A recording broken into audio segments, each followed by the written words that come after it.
Larry Bluestein was on the sidelines of that game, and I read one of his tweets and greatly respect and follow him. Listen to him on the radio, and he said St. Francis, something to the nature of St. Francis is the best team in the country. I don't need to hear anything else. I'm 3 feet from the sidelines.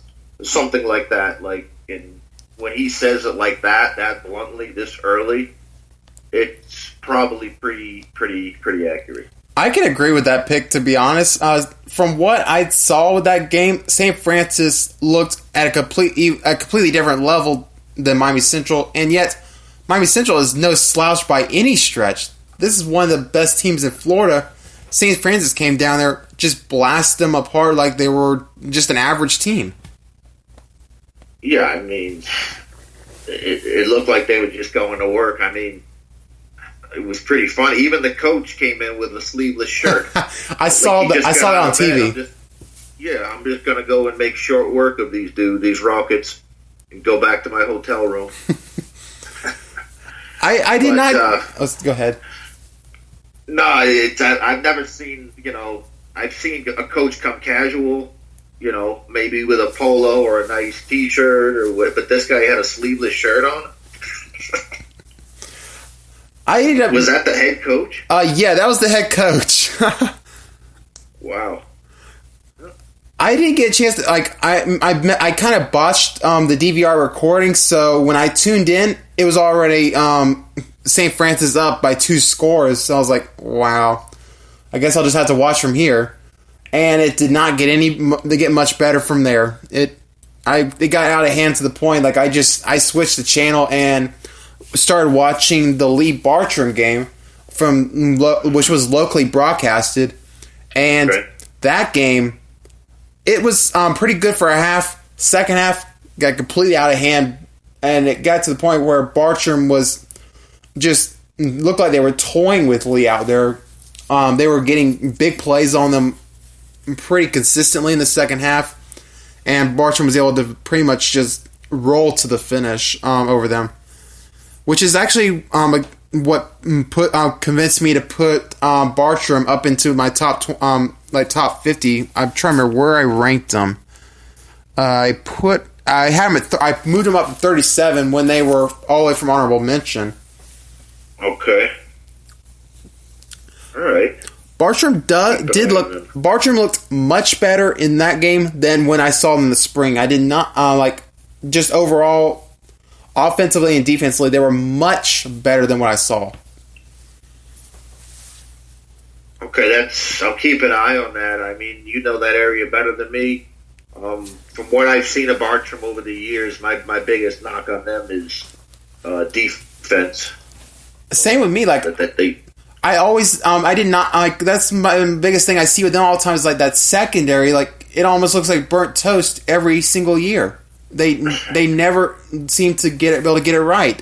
And it's surprising. I would have thought when you have that many skill players going against those defensive backs in practice every single day, that eventually they would adjust to that. But it's been pretty much the same story. You get these skill athletes. So whether it's Columbia, whether it's someone like Oakleaf, whether it's Lee, they'll come in there and they'll just start passing on them and put up 40, 50, 60 points on them. Right. I then watched a little bit of the Mandarin Atlantic Coast game. Beck, early on in that game, he threw 2 picks in the first half that I saw, and Mandarin clearly is not as strong as last year, which I believe you predicted beforehand.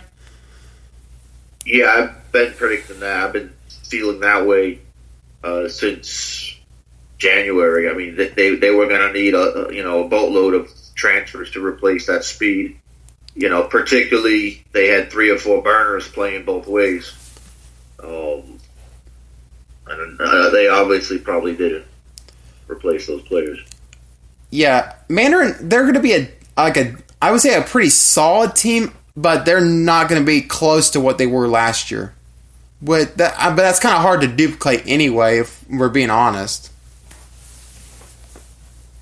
Yeah, I mean, yeah, it is. I mean, I guess if you win a state championship in some parts of the state, you can do it. You win and they will come. I'm surprised a lot, particularly with Carson Beck throwing. If I'm a wide receiver, maybe looking for a new home, as long as there's a solid offensive line there, and that's a great system. I'm surprised more talent didn't maybe land there. And that's what I expected to happen as well during the offseason, but it didn't happen. It caught me by surprise. Another team that kind of caught me by surprise like that was like with Kaiva. I expected them to start the pop transfers when Darlington left. Yet that's not what happened. Right. Kaiva's defense last year was probably one of the better Central Florida defenses, over the last 10, 20 years from what I've seen. That was a nasty defense and a lot of shoes to fill. You got to realize even if you're putting a talented kid coming up there who's only a sophomore, junior, that team last year, if I'm not mistaken, the defense was very senior heavy, and probably most of them had D1 offers. That was a very good defense for sure. Yeah. Another game I did get to see a little bit of. I did see the full game. This one, Columbia versus Trinity Christian. I was a little surprised by how lopsided it was. I did feel like Columbia would come in this game was honestly, in my opinion, the favorite to win, and I did not buy into the people that were expecting Trinity to win in a blowout. I feel like at worst it would be maybe like what it was last year, but even at the best, I did not expect a 31-point win the way it happened. Yeah, I didn't. I did expect Columbia to win a close game, but I didn't see a rout like that coming. I've shared my thoughts with Trinity coming into the season with you before, and you know how I feel about them, and as to the attention they've been getting and this and that, and you factor in losing that running back, you factor in it's a revenge situation for Columbia, and they're home. It's their first game. They were missing 5 or 7 players against Colquitt, and most of them were back. Yeah, they must have been charged up. And that showed a lot that Trinity went down and scored, and Columbia just came right back, and that they didn't let that game, they didn't let the wheels fall off. They came back and they just piled it on. So I think that's a great win for Columbia, showing they're clearly a top 10 team in the state right now. I think I did send you the link to that game around halftime. I'm guessing you got a chance to see the second half. Yeah, I did see parts of it. Some of the clarity wasn't that good. It was probably my phone. The video just wasn't. It was a little bit of lag or whatever, but I did see some parts of it. Yeah, and Columbia's defense, which is something in the past that I have to say I've been a little more concerned with over the years. They've always been pretty productive offensively, but that defense looks like it's definitely getting there. Oh, it's definitely when I was watching the aggressiveness, the pursuit after the running back, especially after that first touchdown, it was like what I remember seeing in the probably 2012, 2013 type defenses where they would swarm the running back instantly. That's what it felt like watching. This probably be perhaps the best defense we've had at least since 2015 at this point. Right. Well, you hope it's stronger than 2015.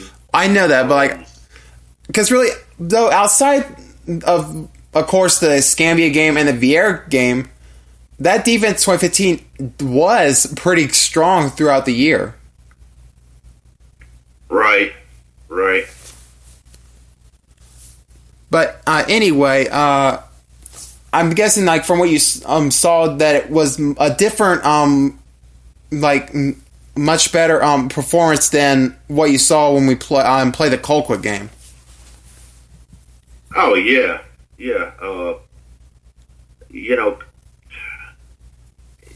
It looked like there was a little more fire, and you definitely showed that you were missing players in that Colquitt game. From what I saw the following week versus Trinity. Particularly defensively. Honestly, the biggest surprise I got from the Trinity game was how well the passing game worked against a 5-star Clemson commit and then a 4-star Georgia Tech commit. I expected the secondary for Trinity to be the outright strongest point they had.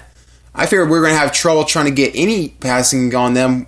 But then Jordan went out there, lights out on that team, and no turnovers, which was just amazing in my opinion. That you going up against a loaded cornerbacks like that, and you're able to get out of there unscathed, no picks. Yeah, what did he throw for 200 plus yards? Yeah, I think the numbers that I got from Joshua was 213 yards, 2 touchdowns, and then probably and a rushing touchdown. I would say also rushing yards. He probably had between 40 to 80 rushing yards in that game. I don't have an exact number on that though. Okay. Yeah, that's very very impressive. So we'll see. I don't know much about Oakley's defense this week. I'm sure you'll get into that later. But we'll see how Jordan, hopefully he can keep that magic going, those numbers going there. And you also saw the Deerfield Beach Carroll City game on ESPN, if I remember correctly. I did. Yep, and the game kind of went how I thought it would. It would come down to quarterback play. Other than that, the teams athletically, as far as talent, are pretty evenly matched. It probably came down to the quarterback play. Carroll City has a quarterback who's much younger, very raw, but he definitely doesn't play like a freshman. He was in there, completing plays, getting the job done, moving the chains. Deerfield, to me, they're gonna need to make a move there at quarterback, which they do have in their arsenal in the coming weeks with the Boca transfer Michael Pratt. I think they're gonna need to get him going to make that deep 8A run. Do you think that Pratt might be healthy by the time they play Zachary in the Battle of the Border in 2 weeks? From what I believe I had heard